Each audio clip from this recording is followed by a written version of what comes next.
खबरें सुपरफास्ट की शुरुआत इस वक्त की बड़ी खबर से। हरियाणा के सोनीपत से खबर, जहां पर दो समुदायों में विवाद हुआ है। मस्जिद में नमाज पढ़ रहे लोगों पर दूसरे समुदाय के कुछ युवकों ने हमला बोल दिया और इस हमले में कई लोगों को चोट आई है। आरोप है कि हमलावरों ने महिला और बच्चों को भी निशाना बना उनकी पिटाई की। इस वारदात के बाद से पूरे इलाके में तनाव है।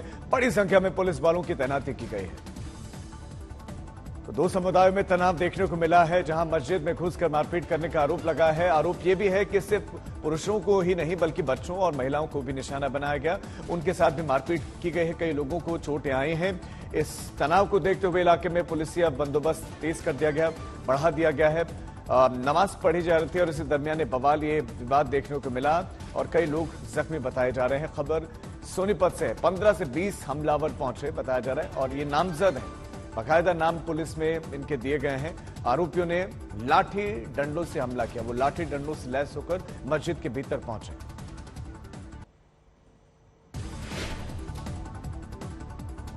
जमशेदपुर में दो गुटों में पथराव हो गया, जिसके बाद से उपद्रवियों ने इलाके में तांडव किया और शास्त्री नगर बाजार में एक दुकान को आग के हवाले कर दिया। मौके पर पहुंची पुलिस ने उपद्रवियों को वहां से खदेड़ा। तभी दूसरे पक्ष के लोग इकट्ठा होकर जय श्री राम के नारे लगाने लगे। विवाद शनिवार को शुरू हुआ था, जब एक मंदिर में मांस के कुछ टुकड़े मिले थे और इस वक्त पुलिस ने बातचीत करके मामला शांत करवा दिया था। लेकिन रविवार को मंदिर प्रांगण में कुछ लोग बैठक कर रहे थे, उसी दौरान किसी ने पथराव कर दिया, जिससे बाद में उपद्रव और हिंसा फैल गई। पुलिस ने एहतियातन इलाके में मार्च किया और दंगाइयों को कड़ी कार्रवाई की चेतावनी दी। साथ ही लोगों से अपील की कि अफवाहों पर ध्यान न दें। पूरे इलाके में धारा 144 लगा दी गई। पूर्णतः अंडर कंट्रोल है, सिचुएशन अभी पीसफुल है। जो लोग भी इकट्ठा हुए थे सब लोगों को अपने अपने घर भेज दिया गया। आप देख रहे हैं पूरे इलाका में फोर्स तैनात कर दी गई है और पूरे इलाका में पुलिस गश्ती कर रही है। अभी किसी प्रकार का कोई दिक्कत नहीं है।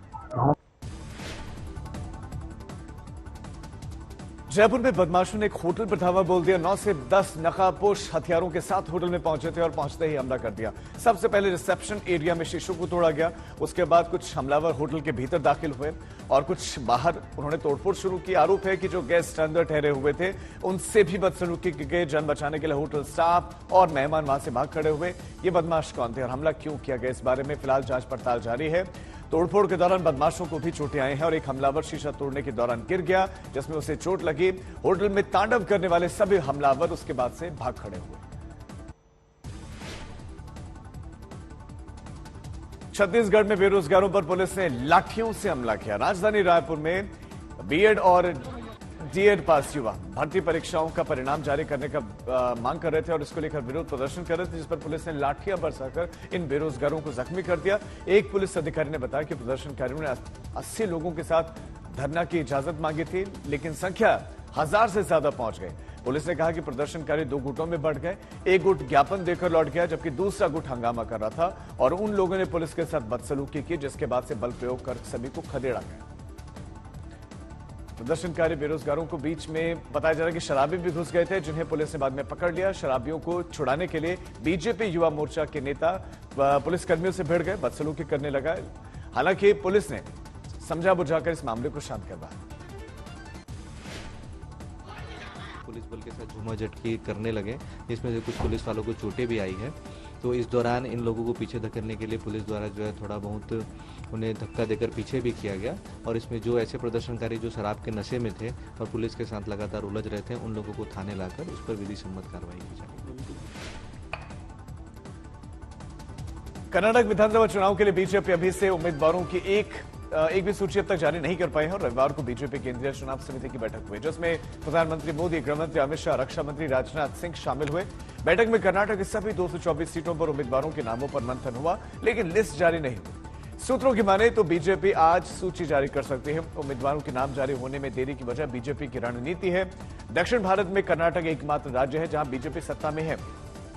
ऐसे में वो किसी भी कीमत पर यहां पर वापसी करना चाहती है और यही वजह है कि एक एक सीट पर जातिगत समीकरण साधे जा रहे हैं। कुछ भी फैसला करने से पहले बीजेपी परख लेना चाहती है कि जिसे वो उम्मीदवार बनाए वो चुनाव जीतकर विधानसभा में पहुंचे। कर्नाटक में उम्मीदवारों को लेकर कांग्रेस में पेच फंसा। 58 सीटों पर उम्मीदवारों का चयन अभी तक कांग्रेस नहीं कर पाई है और इसको लेकर मल्लिकार्जुन खड़गे के आवास पर एक बैठक हुई, जिसमें राहुल गांधी भी शामिल हुए, लेकिन किसी नतीजे पर नहीं पहुंच सके। कांग्रेस अब तक 2 लिस्ट जारी कर चुके हैं और अब तक 4 बार बैठकें भी हो चुके हैं, लेकिन पार्टी 58 सीटों पर नामों का फैसला नहीं कर पाई है। इस बीच में सुन्नी वक्फ बोर्ड ने कांग्रेस की मुश्किलें बढ़ा दी हैं। वक्फ बोर्ड ने कहा है कि मुस्लिमों को अधिक से अधिक टिकट दें। कर्नाटक चुनाव में ओवैसी भी हाथ में आजमा रहे हैं, इसलिए मुस्लिम वोट बैंक तो बटेगा। ऐसे में कांग्रेस को नुकसान संभव है। उम्मीदवारों को लेकर आज भी कांग्रेस की एक बैठक है। राजस्थान में कांग्रेस अंदरूनी कलह से जूझ रही है। सचिन पायलट और अशोक गहलोत एक बार फिर से आमने सामने हैं। सचिन पायलट ने ऐलान किया है कि वो कल यानी कि मंगलवार को एक दिन का धरना प्रदर्शन करेंगे और ये धरना अशोक गहलोत सरकार के खिलाफ है।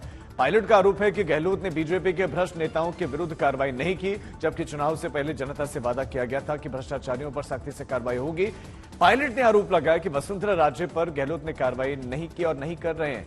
सचिन पायलट ने इस ऐलान के बाद से कांग्रेस में हड़कंप मचा है, जिसके बाद से दिल्ली से जयराम रमेश ने गहलोत का बचाव किया।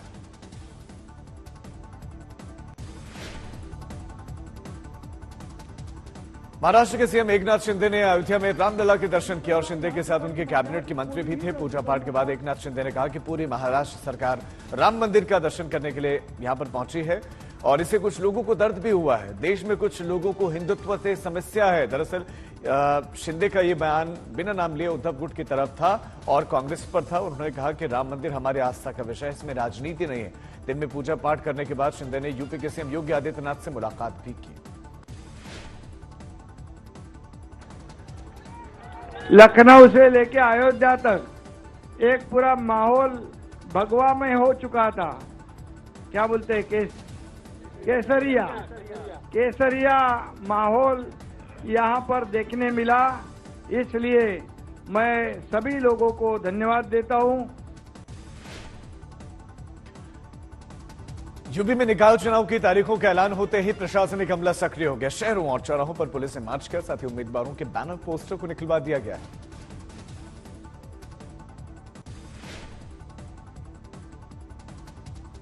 यूपी में निकाय चुनावों की तारीखों की घोषणा हो गई है। पूरे प्रदेश में 2 चरणों में चुनाव कराए जाएंगे। पहले चरण के लिए 4 मई को वोटिंग होगी। इसमें 9 मंडलों के 38 जिलों में वोटिंग होगी। पहले चरण में जिन मंडलों के जिलों में वोटिंग है उसमें सहारनपुर, मुरादाबाद, आगरा, झांसी, प्रयागराज, लखनऊ, देवीपाटन, गोरखपुर, वाराणसी मंडल शामिल है। दूसरे चरण के लिए 11 मई को वोट डाले जाएंगे। इसमें 9 मंडलों के 37 जिले शामिल है। मेरठ, बरेली, अलीगढ़, कानपुर, त्रिकुट, अयोध्या, बस्ती, आजमगढ़ और मिर्जापुर शामिल है। 13 मई को निकाय चुनाव के नतीजे घोषित किए जाएंगे। चुनावी आचार संहिता लागू होते ही प्रशासन सक्रिय हो गया है। शहरों में लगे होर्डिंग, बैनर, पोस्टर को हटाया जा रहा है। बाराबंकी में प्रशासनिक टीम बुलडोजर लेकर पहुंची और पोस्टर, बैनर निकाल दिया। फिरोजाबाद में पुलिस ने हनुमान जी को भी नहीं छोड़ा, उनके भी पोस्टर निकलवा दिए। इसके अलावा शहर के अलग चौक चौराहों पर पुलिस ने मार्च किया।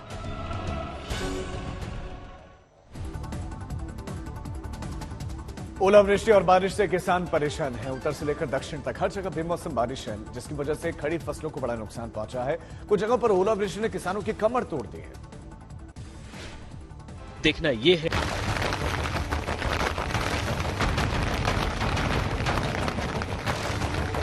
बेमौसम बारिश से देश भर के किसानों को भारी नुकसान हुआ है। मध्य प्रदेश से महाराष्ट्र तक बारिश के साथ ओले गिरने से किसानों की कमर टूट गई। एमपी के बैतूल में जबरदस्त ओलावृष्टि हुई है, जिसकी वजह से गेहूं की खड़ी फसल बर्बाद हो गई। बैतूल में इतनी बर्फ गिरी कि जमीन सफेद हो गई। कुछ इलाकों में नजारा कश्मीर की बर्फबारी जैसा दिखा।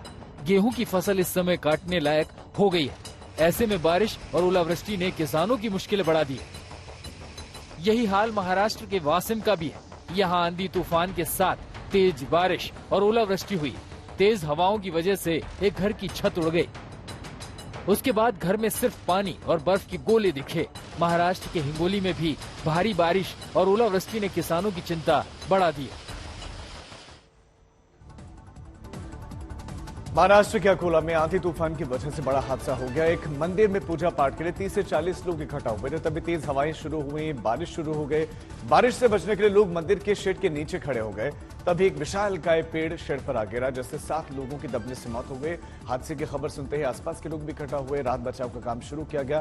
प्रशासन ने शेड को काटकर शवों को बाहर निकाला। घायलों की संख्या भी बढ़ रही है, उन्हें अस्पताल में पहुंचा गया और हादसे वाली जगह से कुछ ही दूरी पर मुसलमान इफ्तारी कर रहे थे, लेकिन जैसे ही हादसे की खबर उन तक पहुंची, सभी लोग पहुंच के इकट्ठा हो गए और वो भी राहत कार्य में जुट गए। हम फिलहाल घटनास्थल पर जहां पर अभी भी यहां पर रेस्क्यू काम जो है वो शुरू हुआ है। अलबत्ता इस टीन शेड के नीचे जो है वो कोई दबे होने की आशंका अभी नहीं है। इस सभी घटना की जानकारी भाजपा के विधायक ने गृह मंत्री तथा पालक मंत्री देवेंद्र फडणवीस को इसकी दे चुके हैं और इस सभी जो जख्मी हैं उनका इलाज अकोला मेडिकल कॉलेज में शुरू है। अकोला से धनंजय साबले, आज तक। छत्तीसगढ़ के दुर्ग में 15 साल की लड़की ने तैराकी में नया रिकॉर्ड बना दिया। चंद्रकला ओझा ने गांव के तालाब में लगातार 8 घंटे तैरने का एक रिकॉर्ड बनाया है। चंद्रकला ने सुबह पूजा पाठ के बाद इस तालाब में तैरना शुरू किया, जिसे देखने के लिए पूरे गांव के लोग इकट्ठा हो गए। गोल्डन बुक वर्ल्ड रिकॉर्ड के लोग भी गांव में मौजूद थे। गांव वाले चंद्रकला का हौसला बढ़ा रहे थे और वो लगातार तैर रही थी। जैसे ही 8 घंटे पूरे हुए, गांव में खुशी का माहौल छा गया। गोल्डन बुक वर्ल्ड रिकॉर्ड की टीम ने चंद्रकला के इस कीर्तिमान को रिकॉर्ड किया और उन्हें सर्टिफिकेट दिया।